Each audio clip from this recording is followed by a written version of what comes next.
are grubbing. So that's when she said, I want to mukbang you. I want to mukbang, bitch. Sorry, let's put more of you in here. Okay, I am with my partner in crime, Luis. One of our favorite food places finally opened for takeout. So this is Vietnamese food, right? Vegan Vietnamese food. So delicious. Freaking good. I'll leave the location down below if you're around the area, but oh, I forgot. I got this salmon thing for my dog. Come here. Yep. He's gonna be all over us. You ready? Go to bed. But we have like an appetizer, and what'd you get? I got it's called a duck noodle soup. I think it's the most flavorful item on the menu. She got the I don't know how to say it correctly. vermicelli bowl? Yes, vermicelli. How would you say? Vermicelli bowl, which is like...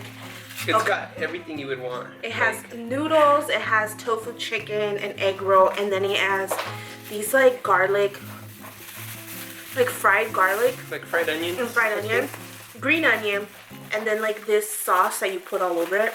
And at the bottom it has lettuce and cucumber. It's just like... the best. So good, so refreshing. We have this... It's called curried seaweed. So it's kind of like, what's a curry? And yeah, it's like a vegan curry. Has tofu, seaweed, and the curry. And like peanuts on top with nori. Peanuts? Peanuts. And then it comes with this like, I call it a sesame tostada. Oh yeah.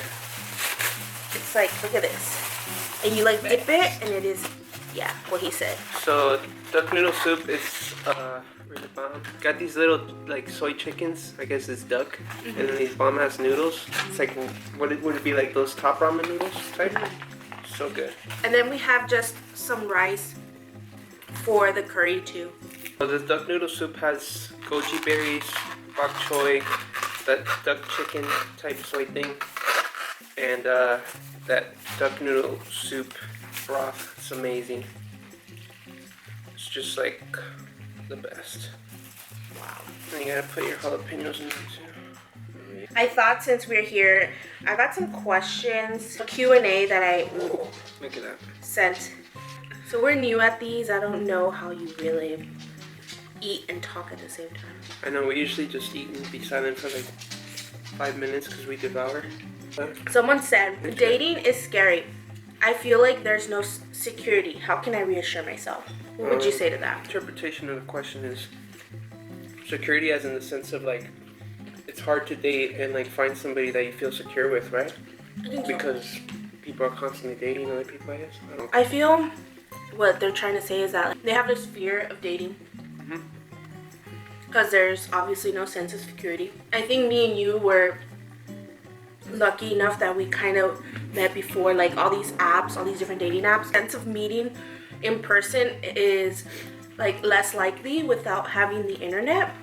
And even though we met each other in person, we actually got together because of the internet. And I feel like that I've seen, and even documentaries that I've watched, that within dating apps nowadays, like, seems like a lot of people are just like trying to hook up, like hookup culture. Like people who are really serious and looking for a relationship feel like maybe where they're at, that there is no security because they have been, like, it has become like, dating seems like it's become more like a hookup culture. I don't know, it's kind of hard for me to say. I know about it. I mean, I've seen documentaries. I know from some people have told me, but it's just something completely different for me.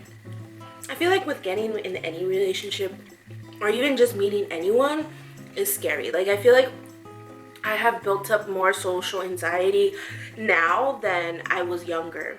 And I think a lot of it has to do with like the less like physical interaction that we're having, and like being able to really maybe identify with people through online easier, or like be just more vocal online easier, because, you know, it's like the physical aspect is not there. Like, sorry if we didn't answer your question very well.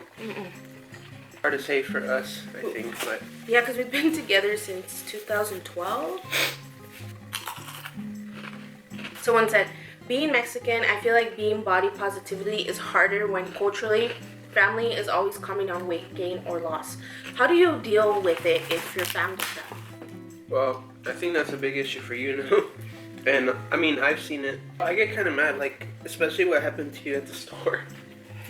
Do you remember? Okay, so we're at this grocery store, and she told me about how some person just came up to her, and what did he say? Like, he said something like, "Oh, you look really pretty. You know, these exercises help me lose weight." And it's like, what? Like, what the hell? How does that even come into question? Like, you're telling me that those exercises helped you lose weight. What are you insinuating about me when you're telling me that? You know, in her perspective, it got me mad that somebody would tell her that. I mean, for somebody to tell that to anybody, it's kind of like offensive, you know. We also thought about it in the sense of like within Latino culture, where maybe he wasn't like really trying to be offensive, but he's just kind of enacting those like cultural things of like, oh, women have to be skinny. I think it's all machismo, and I think that when especially in like Latin TV, you see all these like game shows, and all these women are like literally, not gonna lie, banging ass body, curvy, big boobs, flat tummies, abs, big butt, and they're like half naked on these game shows.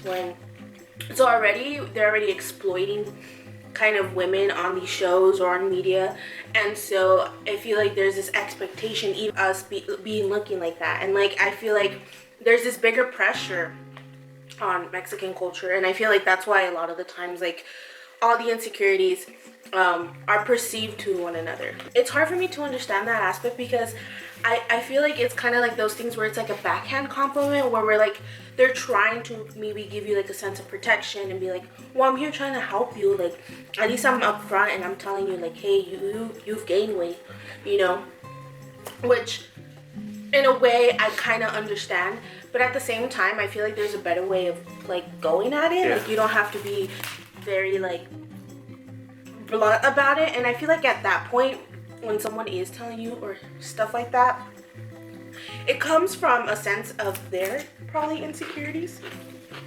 So I always try to think of it that way, that like, you know what, I didn't ask for your freaking comment, but maybe this is how you're feeling, and I guess you're just taking it out on me or something. Scary too, because like you're experiencing that since you're a child, when you're like being developed, and it's shaping your image of who you are. Mm-hmm. And they're like, oh, I'm fat, like I'm ugly, you know, that I'm unhealthy. Mm-hmm. That's kind of crazy. Like it's just scary that mm-hmm. family does that. The people that you trust the most, you know. Definitely. I know you're vegan, but what's one of the non-vegan food you miss? You can't say what. You can't say that. Do you miss carne asada? There's nothing like. You can't veganize carne asada, obviously, because it's a freaking slap of meat. It's like a steak, I guess, but not really steak. Well, steak in Spanish it's called bistec, so right? Mm-hmm. Yes, doesn't make sense. It contradicts like me being vegan. Thinking like, what do you miss that's non-vegan? Meat? It's not that, but it's just like, to me, like there's nothing like that. And if I would eat something non-vegan, it would be that. But carne asada, I don't know if you can replace that. So if you're gonna be becoming a next vegan entrepreneur, that's the one you should go for. The hot one. Who wanted to have a caldo in like summer? Next question. When having a low moment with Shabu, what is the healthiest things you practice? So we like to scream at each other and then go to the bed. Come on, be serious. Well, we have to have a sit down and really talk about like what's going on, like what's up with you, like you've been off, what's going on, what are you thinking, what are you feeling, what's going through your head. If you guys ain't vibing, that's not good, you know. Gotta get to it.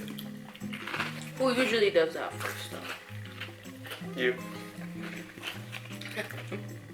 I'm the type of person that's internalizes everything, and it's just like ruminating in my mind, and it's just like kind of migrating, getting angry about stuff or like sad about stuff or whatever. It's just up there, and I'm not really the person that will come out and share unless somebody comes and like asks me.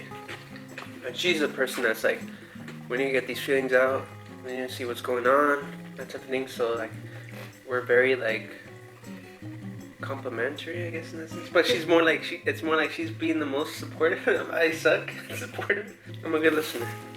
She gets mad, she'll let it out like right away, full force, and then it's gone. For me, it's like I'm angry and I'll stay angry inside, and she might not even know that I'm angry, but she'll notice that like certain things are off and like I just feel our your vibe vibe is completely different. And then that's when she's like, "What's going on? We need to sit down and talk." Yeah, and I feel like I had a sense now of like when he's feeling off or when he's not there, or he's just like thinking too much of certain things, because he can really internalize so many stuff and be very analytical and critical about a lot of different things. So I always try to like ground him and be like, well, I think you should process those thoughts with what you're feeling. A lot of people, yeah, say communication is key, but I also feel like you have to be very open and vulnerable and listen to your person and like acknowledge your wrongs. Because I feel like, especially me, that is a very 3 fire signs. I'm on the whole.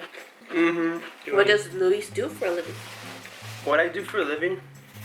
To be a supportive boyfriend. To be a supportive boyfriend, yeah. I had a full-time job before, and I was working basically as a housing specialist, administering the Section 8. I was conducting inspections in apartments and everything. Well, yeah, I got laid off, whatever, but it's gone. I mean, I'm looking to go back into that type of stuff. I really liked it. I mean, I studied sociology for a reason, you know, so I really liked that job. So after that, I just started doing a lot of I started participating in the gig economy. So I was doing Lyft and Uber, mostly Lyft, and then that kind of came to a halt with this whole thing that's going on. I just started doing Postmates, because they had like some incentive. If you do a certain amount, you get guaranteed amount of money or something. So yeah, so just been doing that and this other thing called roadie, and that's basically just delivering stuff as well, but it's like more like Home Depot stuff, gardening stuff from like different stores. And it's chill. That's what I'm doing for a living right now.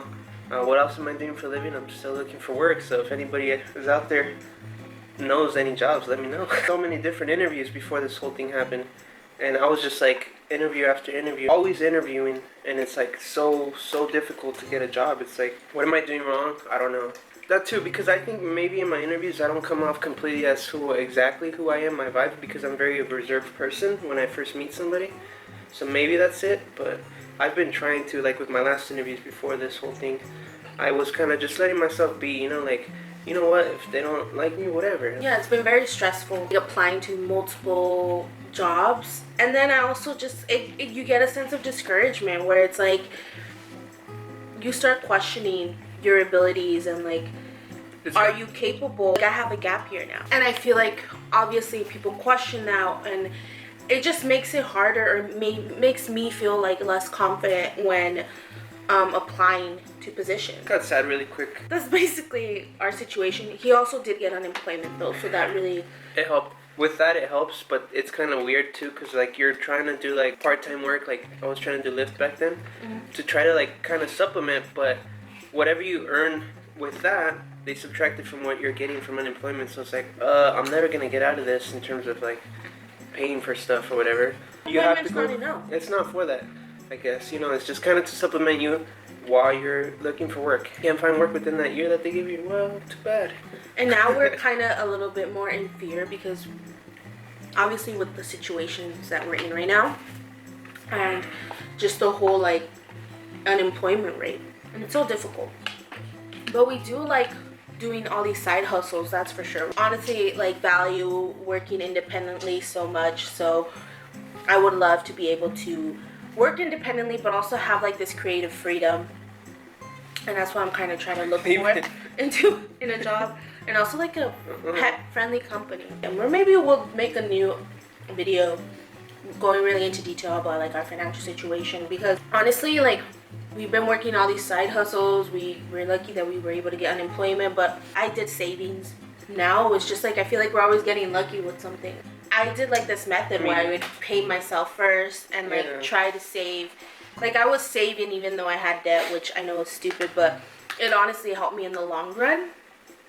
And it helped me pay my loan and my debt. So it's just crazy. Even though I was saving and still paying for my big amount of debt that I had, it still worked, you know? Because like I would still have the money to keep paying like the minimum payment. The minimum payment, or sometimes more.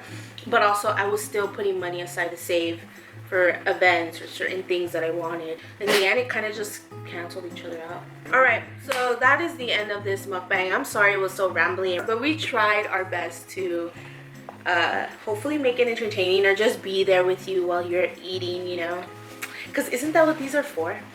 Alright y'all, that is all for this video. Let me know if you did enjoy it, and if you want to see more videos with Luigi on here. Let us know what you want to see. Like, what you would like to see from this channel. I really just want all your creative thoughts. And maybe send more questions so we could do another Q&A. Yeah, really, for sure. But maybe... yeah, send more questions. Maybe be it boyfriend, more, whatever. yeah, more geared toward me. Yeah. You've heard enough from her. Yeah, that's true. It's true. They do see a lot of me. Alright, that is all for this video. Thank you so much for watching. If you enjoyed it, don't forget to give it a like. And if you are new to my channel, don't forget to hit that subscribe button. Anyways, that is all for today's video. Thank you so much for watching, and we will see you pretty soon. Bye.